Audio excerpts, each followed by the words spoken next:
Fala galera, bom dia, boa tarde, boa noite, boa madrugada. Meu nome é Sidney Martins, professor de língua portuguesa aqui do LAC Concursos, o maior site de videoaulas do Brasil. Meu companheiro, vamos iniciar hoje mais uma jornada em relação à tua preparação para o concurso público. E hoje nós vamos trabalhar um assunto demasiadamente cobrado nas provas, que são os tempos e os modos verbais.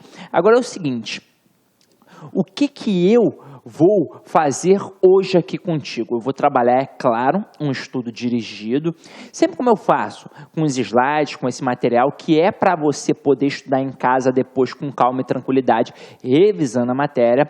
Também vou fazer algumas explanações teóricas utilizando o nosso quadrinho, mas antes de mais nada eu quero te dar uma dica.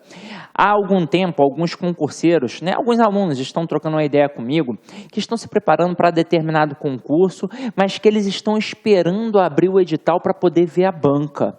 Por favor, não façam isso, porque em relação à língua portuguesa, a teoria é sempre a mesma. Então, se você está se preparando pelaquela base teórica que tem na gramática normativa, você está se preparando para qualquer concurso. Ah, professor, mas eu ainda não sei qual é a banca que vai realizar o meu concurso. Não tem problema. Você estuda a base teórica e pode massificar com qualquer banca. Pode ser a FCC, pode ser a Sesgran Rio, pode ser o CESP, pode ser qualquer banca. Porque no final das contas, o que vai mudar de uma banca para outra? Talvez a exigência daquela questão. E isso mais mediante até a própria função que o camarada vai exercer, se é uma prova de nível fundamental, de nível médio ou de nível superior. Porque a parte teórica é a mesma, gente. O que muda é um pouquinho o comando da questão. Ah, tal banca tem o hábito de cobrar desse jeito, a outra banca tem o hábito de cobrar desse jeito, mas no final das contas, crase vai ser sempre crase, o verbo vai ser sempre o verbo, o objeto direto vai ser sempre um objeto direto, então a parte teórica não muda. O conselho que eu te dou é se preparar sempre, independentemente da banca. Se você não sabe, eu quero tal concurso, mas está havendo rumores que vai mudar a banca, a gente ainda não sabe a banca, não sei o quê. Faça a preparação teórica, exercite através de qualquer exercício, pode ser de qualquer banca. Faça logo uma mistura, já que eu não sei qual é a banca que vem, vamos nos preparar para qualquer coisa. Porque quando sair o edital, quando sair a banca definitiva, você vai dar só uma pincelada. Então o ideal é estar sempre se preparando, tranquilo? Então vamos começar a nossa brincadeira aqui agora. Vamos entender por que os tempos e os modos verbais são importantes. A verdade é que o verbo é o camarada importante.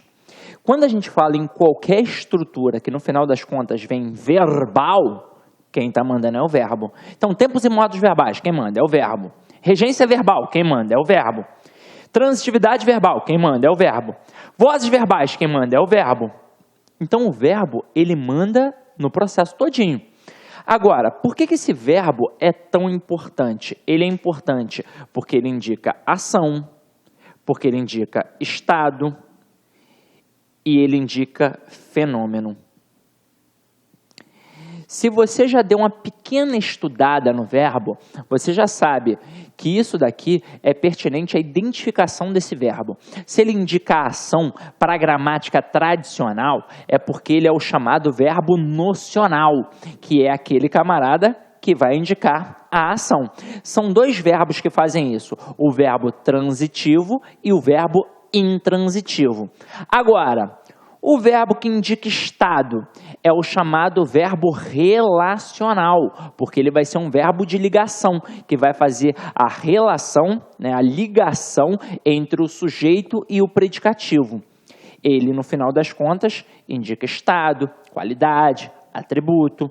Esse daqui de cima, o que indica ação, ele sempre encabeça o predicado verbal. E o de baixo, o de estado, ele sempre vai encabeçar o predicado nominal.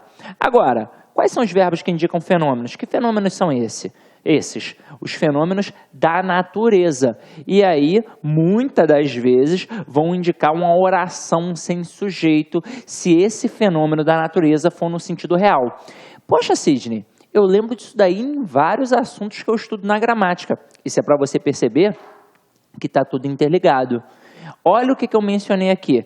Só falei do verbo e falei o que ele indica, de certa forma, para a gramática tradicional. E você já deve ter pensado aí em transitividade verbal, já deve ter pensado aí em regência verbal, já deve ter pensado aí nos complementos verbais, já deve ter pensado aí, de certa forma, nos tipos de predicado, já pensou também nos tipos de sujeito. Olha a importância do camarada. Agora, ele é importante, na verdade, porque ele é responsável por um processo que nós já estudamos, que é o principal sistema da língua portuguesa, que é o sistema SVC. Ou seja, quando a gente fala de termos da oração, quem é que responde tudo no final das contas na análise morfossintática? É o verbo, porque ele me diz quem é ele próprio, ele me diz quem é o sujeito e ele me diz quem é um complemento. Só que hoje, especificamente, nós estamos estudando os tempos e os modos verbais. E eu tenho que entender que para depreender o verbo de forma completa e ampla, eu tenho que entender quais são as desinências.